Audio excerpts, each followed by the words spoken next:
Ça j'aime. Habakkuk chapitre 2. J'aime tellement ces versets. Du premier verset au troisième verset. Habakkuk chapitre 2. Du premier verset jusqu'au troisième verset. Papa, lis-nous ça. Nous lisons au nom de notre Seigneur. Merci, merci, j'aime ça. J'étais à mon poste. J'étais à mon poste. Il était où? À mon poste. À son poste. Et je me tenais sur la tour. Je me tenais sur la tour. Je veillais pour voir ce que l'Éternel me dirait. J'étais à où j'étais. Il était où? Il n'était pas nulle part ailleurs. Il était à son poste. Pendant qu'il traversait les moments compliqués de sa vie, les difficultés ne lui ont pas amené ça et là. Les difficultés ne lui ont pas amené chez tel ou tel prophète ou telle église. Mais il dit, au milieu de mes afflictions, j'étais à mon poste. J'étais à mon poste. Est-ce que tu es à ton poste? Mais maintenant, là où il était à son poste, qu'est-ce qu'il faisait là, papa? Je me tenais sur la tour. Je me tenais sur la tour. Je veillais pour voir ce que l'Éternel me dirait. J'ai veillé pour voir ce que l'Éternel me dirait. Donc, dans ces moments difficiles, il était à son poste. Il n'était pas là où les hommes parlent. Il n'était pas là où les hommes critiquent. Pendant qu'il traversait des moments difficiles, tu dois savoir où tu es positionné. Parce que tu peux te positionner dans ce... Il dit, j'étais là où je pouvais écouter la voix de Dieu. C'est que quand tu es mal positionné, tu n'écoutes pas la voix de Dieu. C'est qu'au milieu de combat, il faut savoir si tu es positionné. Dis, tu es positionné. Positionné. Voilà pourquoi Habakkuk, la première des choses, il nous a dit, il était où? Il était à son poste. Le lieu où il a l'habitude d'écouter la voix de qui? De Dieu. Pendant que tu traverses des moments difficiles, est-ce que tu restes à ton poste? Pendant que tu traverses des moments difficiles, est-ce que tu restes à l'écoute de Dieu? Voilà les deux choses qui te manquent. Reprends encore, papa. J'étais à mon poste. J'étais à mon poste. Je me tenais sur la tour. Je me tenais sur la tour. Je veillais pour voir ce que l'Éternel me dirait. Il faisait quoi? Il veillait. Amen. Hein?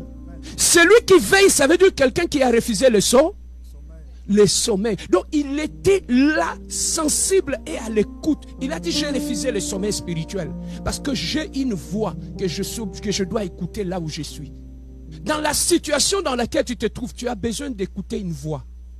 Mais le problème, c'est quoi? Tu n'es pas à ton poste. Tu es là où on critique. Tu es là où on insulte. Mais sauf à ton poste. Ton poste, c'est ton lieu de prière. Devant le Seigneur. J'étais à mon poste.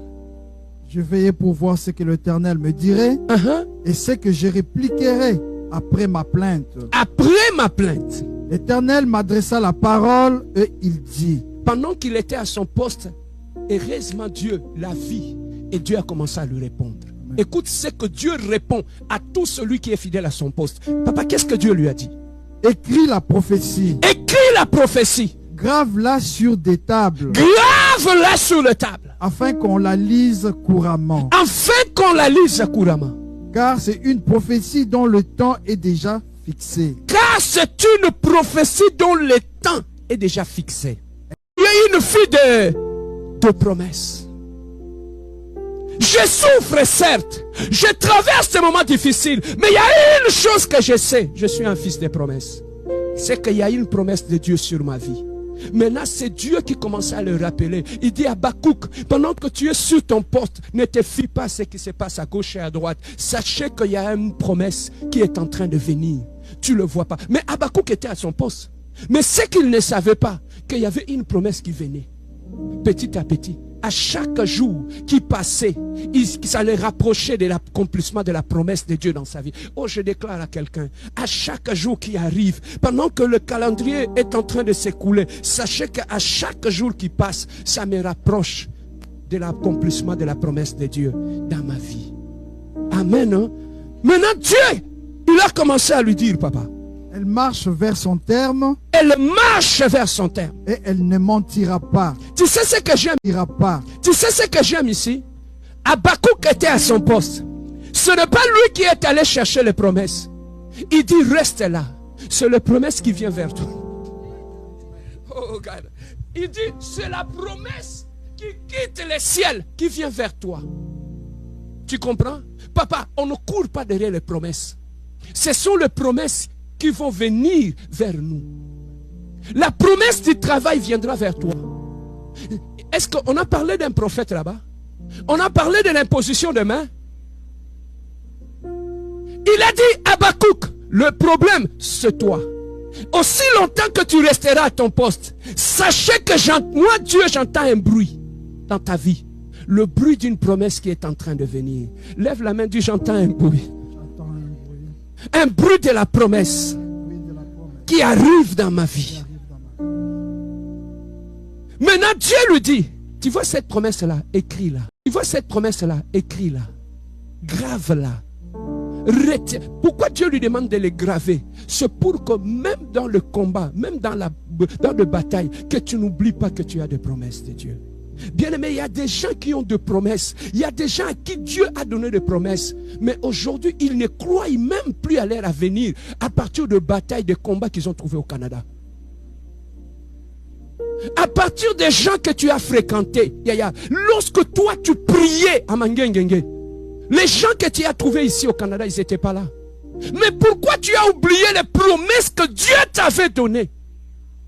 Frère, si toi Dieu ne t'avait rien dit, moi Dieu m'avait parlé. En arrivant dans ces pays, Dieu m'avait donné des promesses.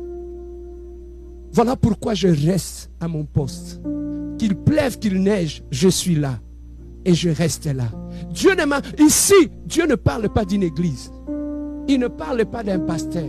Il parle de tant qui est fixé. Papa, ce n'est pas les prophètes, ni les pasteurs, ni les docteurs, ni l'évangéliste qui fixent la date de l'accomplissement de ton problème.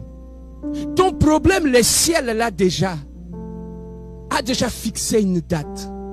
Et cette promesse-là, on n'est pas en train de le pousser par un pasteur. Elle est en train de venir elle-même. Moi, comme tu vois là, à chaque jour qui passe, ma promesse s'approche de moi. Est-ce que toi tu le sens? Est-ce que toi tu le sens? Amen. Papa, aujourd'hui nous sommes dimanche. Je sais que demain ça va être lundi. Ma promesse s'avance. Petit à petit. La date de l'accomplissement de ma promesse est en train de venir. Voilà ce que toi tu as perdu, cette impression-là. Voilà pourquoi tu as l'impression qu'il n'y a rien qui arrive. Et la plus triste dans tout ça, c'est quoi? On croit plus aux mauvaises choses lorsqu'on nous les promet. Mauvaises choses lorsqu'on nous les promet. Tu vois comme tu es là. Il suffirait seulement qu'à la fin du culte, qu'une soeur ou un frère puisse te dire, Yaya, je vis un esprit de mort dans ta vie. Tu vas le croire sur les champs. Je mens? Je mens? Tu vas courir au bureau du pasteur, non? Hein? Tu vas venir, non, pasteur? On a vu l'esprit de mort. Pourquoi tu as une certaine facilité à croire aux mauvaises choses dans ta vie qu'aux bonnes choses? Même quand je te dis qu'en sortant d'ici, sachez que Dieu va te bénir. Il y a eu quelque chose de grand qui va passer dans ta vie. Tu vas prendre ça tantôt plus tôt. Mais si seulement je te dis qu'en sortant d'ici, je vis un accident, tu ne vas pas croire. Mais maintenant, c'est ça le problème avec nous les chrétiens. On a une certaine facilité à croire aux mauvaises choses qu'aux bonnes choses qui nous arrivent. Maintenant, c'est dit à quoi?